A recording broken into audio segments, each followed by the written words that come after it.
Buen día y bienvenido a la sesión 3 del programa básico de inversiones en bolsa. Los saluda José Carlos Sánchez, especialista de Invalor. Antes de comenzar la sesión, solo para recordarles nuestra oferta de cursos Invalor, 100% prácticos y con varios beneficios por si deseas ahondar más en estos temas. Y si lo que deseas es una asesoría más personalizada y con múltiples beneficios para mejorar tus inversiones o empezar a invertir en la bolsa, te invitamos a formar parte de nuestro club Invalor. Esta y más información la podrás encontrar en nuestra página web www.invalor.pe. Sin más preámbulos, empecemos. Ahora que ya sabemos qué es la renta variable, veamos cuáles son sus características. Pero antes debemos entender en qué se diferencian los índices bursátiles de las bolsas de valores.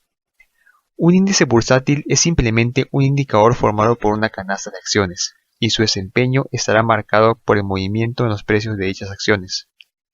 En tanto, la bolsa de valores es el lugar donde se compran y venden acciones.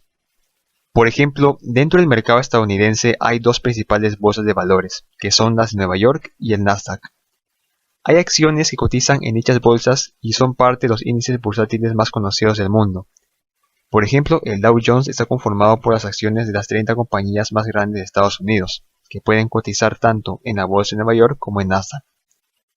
Por otro lado, el Standard & Poor's 500 incluye las acciones de las 500 compañías más grandes que cotizan en ambas bolsas. Debido a que agrupa una mayor cantidad de empresas de varios sectores, el S&P 500 suele ser considerado como un índice representativo de la situación del mercado americano. Finalmente tenemos el Nasdaq Composite, conformado por más de 3.000 acciones, en su gran mayoría tecnológicas y que cotizan en Nasdaq. El desempeño de un índice guarda relación con las acciones que lo componen. Por ejemplo, en el índice general de la Bolsa de Valores de Lima, las acciones de las empresas del sector materiales tienen una mayor participación, principalmente mineras de cobre.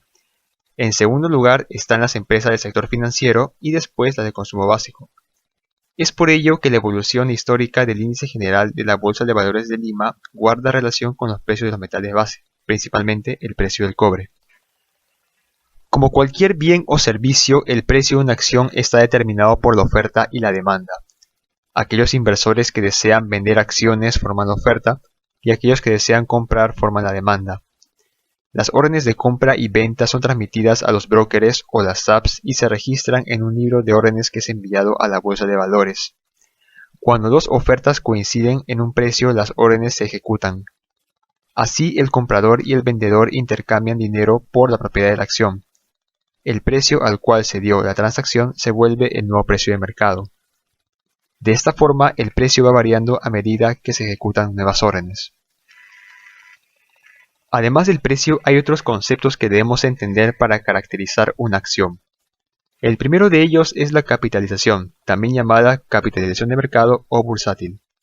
Esta mide el valor total de las acciones de una compañía en el mercado. La capitalización nos da una idea del tamaño de la compañía y se calcula simplemente multiplicando el total de acciones por su precio. En segundo lugar está la liquidez. A mayor liquidez, más fácil será para un inversor comprar o vender una acción. Para ello debemos fijarnos en el flotante, que es el número de acciones en circulación que pueden ser adquiridas por los inversores en la bolsa.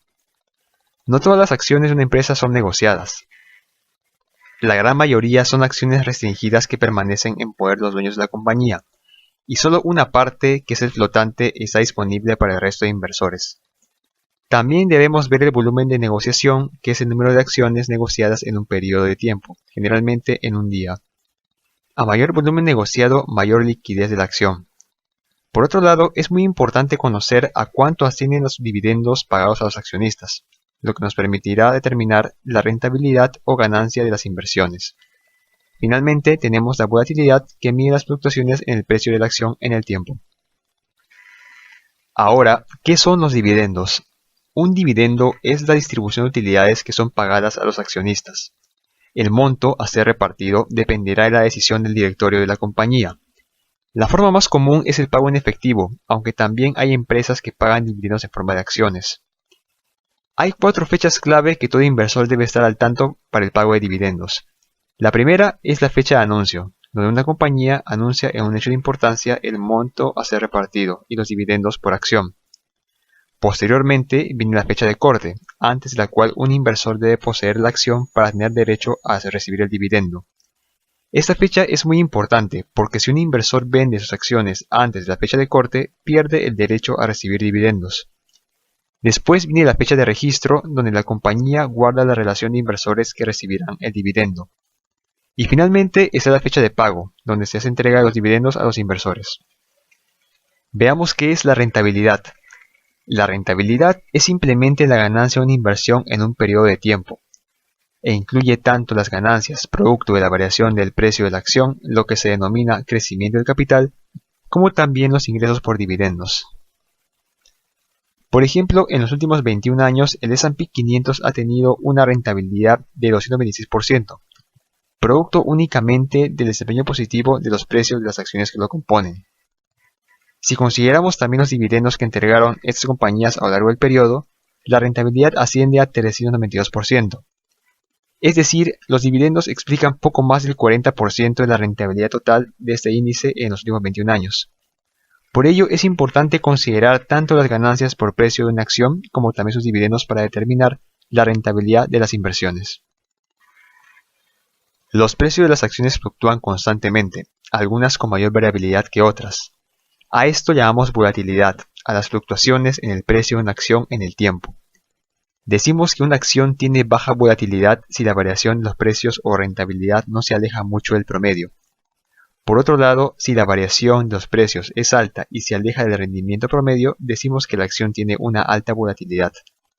Las acciones con mayor volatilidad son consideradas más riesgosas debido a que sus precios son menos predecibles. Para medir la volatilidad usamos la desviación estándar, que cuantifica el grado de dispersión de los rendimientos respecto al promedio. Finalmente, existe una relación positiva entre la rentabilidad y el riesgo. En este gráfico podemos observar la rentabilidad y la volatilidad esperada a 30 años de varios tipos de activos de acuerdo con BlackRock. En la parte inferior izquierda vemos al efectivo y los bonos como los activos que tienen una menor rentabilidad esperada pero también un menor riesgo.